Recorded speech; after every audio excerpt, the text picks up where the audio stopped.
Hey there, my name is Megan and welcome back to my channel.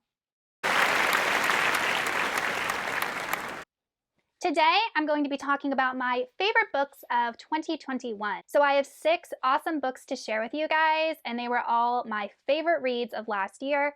But before we go ahead and get on into the list, if you are not already subscribed to my channel, please go ahead and hit that subscribe button, as well as the little bell icon so you can be notified every time I post new bookish content. I post new videos every Monday, Thursday, Saturday, and sometimes other days throughout the week. Also, don't forget to check down in the description box below for links to all of my social media, my Buddy Read Discord, and my Patreon, where you can be entered into winning book giveaways from me. I am going to be talking about these books in order, starting with number 6 and going up to number 1.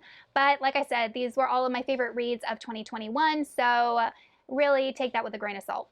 Coming in at number 6 is 12 Kings of Sherakai by Bradley Bellier. This is book 1 in his Shattered Sands series, which I feel like is a very underrated series because I hadn't really heard that much about it, and I went into this book only knowing that it was a desert fantasy. I really enjoy desert fantasies. In this world, we follow a kingdom that is ruled by 12 kings, and they are ruthless, brutal kings that oppress the people, and they are basically immortal. And we follow a girl named Seda, and Seda's mom died when she was about 8 years old because of these kings, and we are following Seda as she is learning more about her mom's history, how she was involved with these kings, and how she might be involved with these kings.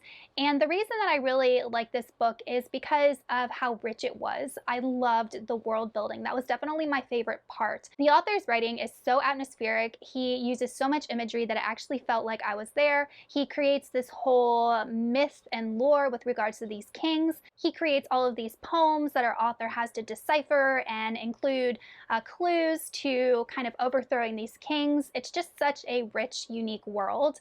I will say that there are a lot of like your common fantasy tropes in here with regards to like prophecy and the main character, her secret and what we learn about her. I feel like those things are a little bit overused in fantasy in general, but despite that, just because of the world building, I was so engrossed in this book, and I really need to move on to book 2.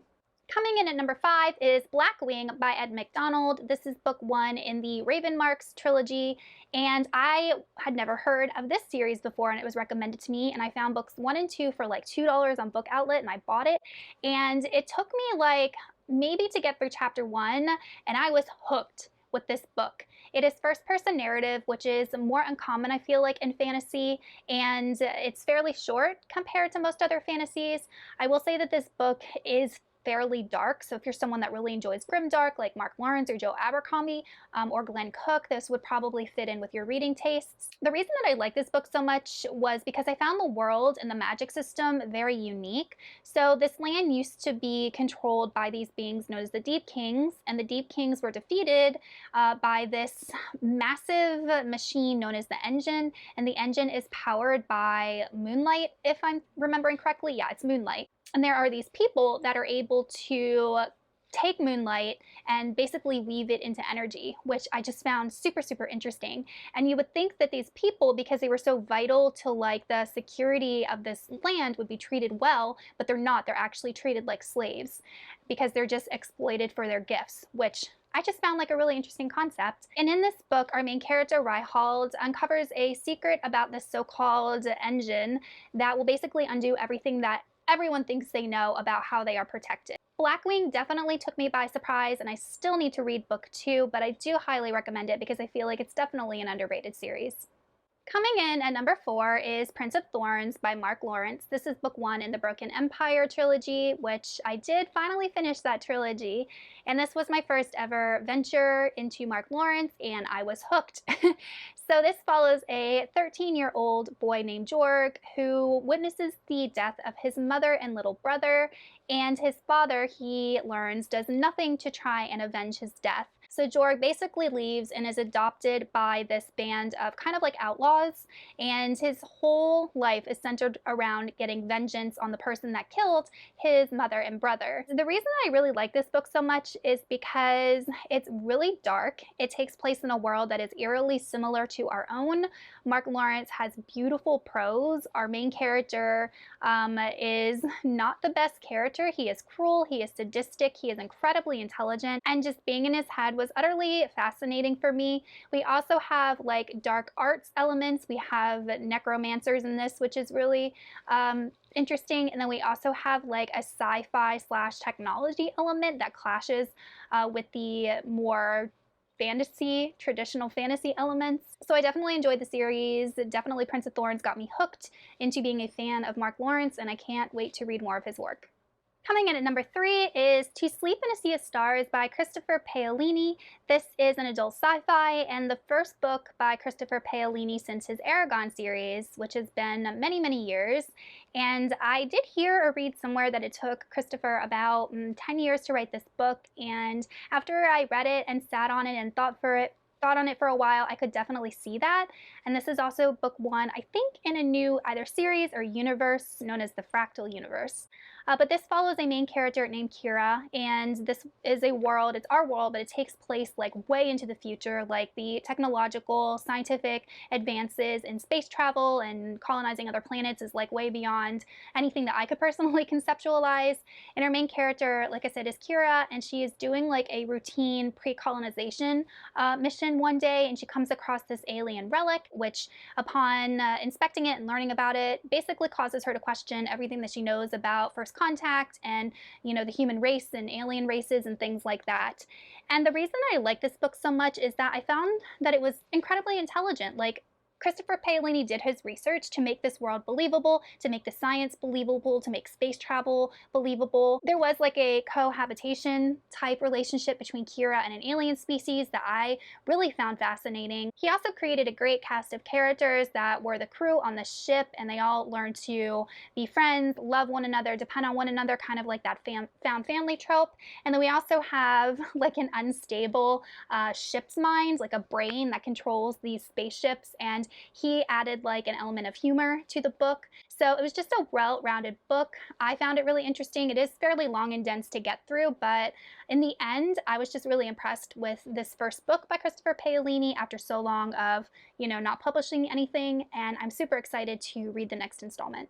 Coming in at number 5 is Senlin Ascends by Josiah Bancroft. This is book 1 in the Books of Babel series, which is the first book in a fantasy quartet, but I'm hesitant to call this fantasy because I feel like it's just bizarre. Like, at least in book 1, there were no fantasy elements, but it takes place in a world that has similar elements to our own, but is not our own.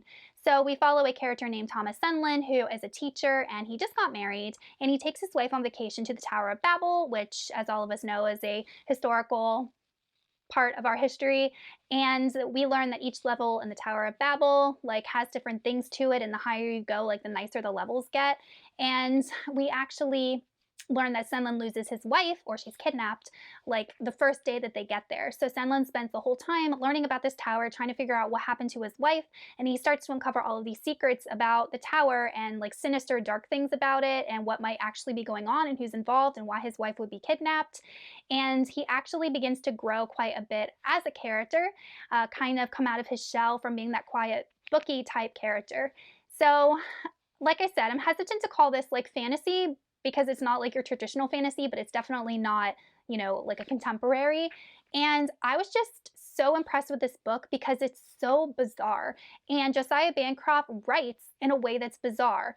He'll create a scene, and to describe that scene, he'll use the most bizarre metaphors, similes, word choice to kind of convey to the reader how weird this world is. And it was awesome. Just his wordplay was awesome. So I'm definitely a fan of Josiah Bancroft now, and I can't wait to finish the series. And coming in at number 1 is Hyperion by Dan Simmons. This is book 1 in the Hyperion Cantos, my first ever book by Dan Simmons, and this is a more modern classic sci-fi. I really enjoyed it. I was not expecting to like this as much as I did, but the reason that this book is unique is because it follows several different characters, and the book is separated into the tales of these characters and their experiences with Hyperion and how they are linked to Hyperion. So Hyperion is a planet that has these things known as time tombs, and there is this alien type being that guards these time tombs, and there is just something bizarre that's going on with them. So everybody has been evacuating Hyperion because it's been under attack, and we're following this group of characters that are going to Hyperion to access these time tombs. But as we learned, like I said, all of them have ties in some way or another to these tombs, to Hyperion, to the Shrike, which is the alien being guarding them. I tell you what, Dan Simmons created such unique tales for each character. Each tale was emotional, action-packed. Some of them I related to more than the others, but it was just interesting to see how all of these tales tied together, brought these group of characters together, and I'm super excited to continue on with the Fall of Hyperion. Okay, you guys, that is it for my favorite books of 2021. Let me know in the comments if you've read any of these, what you thought of them, or what your favorite books of 2021 were, and I will see y'all soon in another video. Goodbye!